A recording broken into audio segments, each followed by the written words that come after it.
तो जब वॉर 2 का ट्रेलर आया तो ऐसा मन में आया था कि यार वॉर 2 नहीं देखी तो शायद कुछ नहीं देखा थिएटर में। इतनी ज्यादा एक्सपेक्टेशन थी क्योंकि एक तरफ जूनियर एनटीआर और एक तरफ ऋतिक रोशन।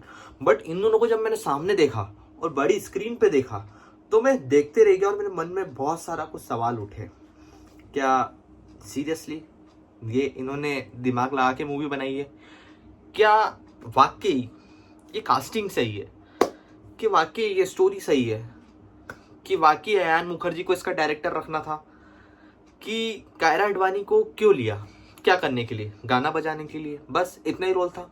बहुत सारे सवाल उठने लगे मेरे मन में और सब सवालों का जवाब दूंगा मैं आज। तो first of all welcome to cine glimpse guys, आपका इस चैनल पे स्वागत, वंदन और अभिनंदन है। तो चलो फटाफट से बिना देरी करे थोड़ा सा खोल पोल झोल झाल सब पता कर लेते हैं मूवी के अंदर क्या है, किसको कितना बेवकूफ बनाया है, किसको कितना माइंडेड बनाया है। यू नो व्हाट, जब वॉर 2 का ट्रेलर आया था ना तो मैं इतना ज्यादा एक्साइटेड था, मुझे ये मूवी थिएटर में देखने का इतना ज्यादा मन कर रहा था, मेरे को लग रहा था आज ही रिलीज कर दो, आज ही देख लूंगा। बट आज जब मैंने इसे रियलिटी में बिग स्क्रीन पे देखा तो मुझे बहुत सारी चीजें मेरे माइंड में आना स्टार्ट हुई और मेरे माइंड में क्वेश्चन मार्क्स बहुत सारे आए। सबसे पहला क्वेश्चन मार्क आया कि अयान मुखर्जी को इस मूवी के लिए डायरेक्टर बनाना सही था।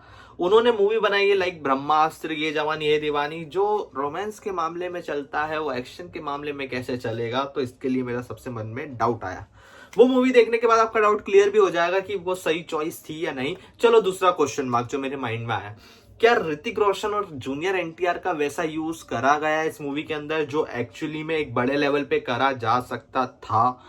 तो इसको ये भी आपको देखने के बाद पता पड़ जाएगा और ये क्वेश्चन मार्क का भी आंसर आपको मूवी देखने के बाद पता पड़ जाएगा। तो आप सोच रहे होंगे हर चीज क्वेश्चन मार्क है तो आंसर क्या है?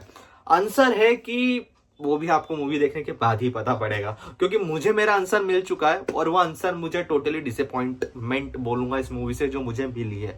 क्योंकि वीएफएक्स तो इतना ज्यादा लेवल का घटिया है कि जितना तो मैं बता भी नहीं सकता। और इसके कंपैरिजन में एक्शन सीन्स, जो फाइट सीन्स है जूनियर एनटीआर वर्सेस ऋतिक रोशन, वो बहुत ज्यादा अमेजिंग लगते हैं, एब्सोल्युटली ब्रिलियंट।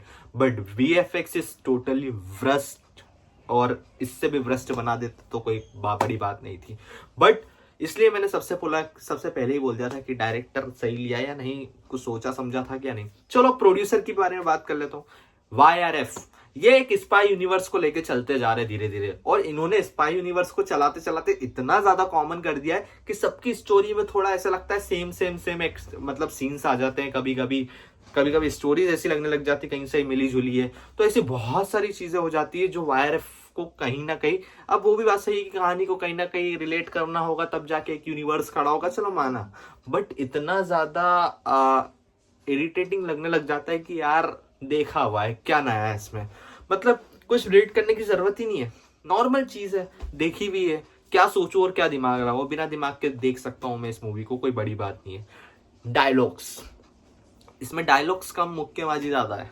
और इनफैक्ट इसके सॉन्ग्स, चलो आवन जावन जो चला वो तो ठीक है, बट इसकी बीजीएम यार, वो फाइट सीन्स के बीच में थोड़े से वो मार धाड़ के बीच में थोड़ा बीजीएम टाइप बजना, एक साउंड्स का एक आना, वो कुछ बिल्कुल भी मतलब सेंसलेस बेसलेस, मतलब वो मजा ही नहीं देता। क्योंकि जब ऐसी चीजें होती है एक्शन सीन्स और वो पीछे से साउंड्स आते हैं तो वो उसको पूरा 1 से 10x ले जाते हैं उस सीन्स को। बट वो 10x से 1x, मतलब इनका काम ये था 1x है ना तो 1x ही रहना दो, 10x पे नहीं ले जाना है। बहुत सारी चीजें ऐसी लगती है। और कायरा अडवाणी का मैंने जैसा पहले कहा कि मुझे ऐसा लगता है कि उनको नहीं भी लेते तो कोई बड़ी बात नहीं थी, बिग डील नहीं थी, क्योंकि उन्होंने कुछ ऐसा करा ही नहीं। जितना आपने उन्हें ट्रेलर में देखा उतना ही वो मूवी में भी दिखेगी। और गिनते रहना बैठे बैठे कि कितने सीन्स है और कितने मिनट के लिए आई है। बाकी जूनियर एनटीआर कबीर के बीच में स्टोरी चलती रहती है। चलो अब थोड़ा कबीर के ऊपर आते हैं। वापिस कबीर से स्टोरी स्टार्ट होती है। इस बार कबीर थोड़े विलन टाइप बन चुके हैं,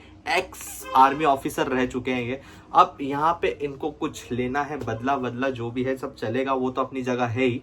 बट प्रॉब्लम ये है कि इस बार इनके पीछे है विक्रम, जिनका नाम है जूनियर एनटीआर, और इनके बीच में है फाइट और एक दो उतार चढ़ाव जो आपको स्टोरी में थोड़े से ट्विस्ट दे देंगे। वो ठीक है, वो आप उस मूवी को देख लो। क्योंकि ऋतिक रोशन ने बोला भाई मूवी का सीक्रेट रिवील मत करना, नहीं तो मजा नहीं आएगा। वैसे मैं सीक्रेट रिवील कर दूंगा तो भी मजा नहीं आएगा, नहीं कर रहा हूं तो भी मजा नहीं आएगा, दोनों ही केस में मजा तो आने नहीं वाला है। तो इसलिए उनकी बात रख लेता हूं और सीक्रेट रिवील नहीं करता हूं, चलो हटाओ।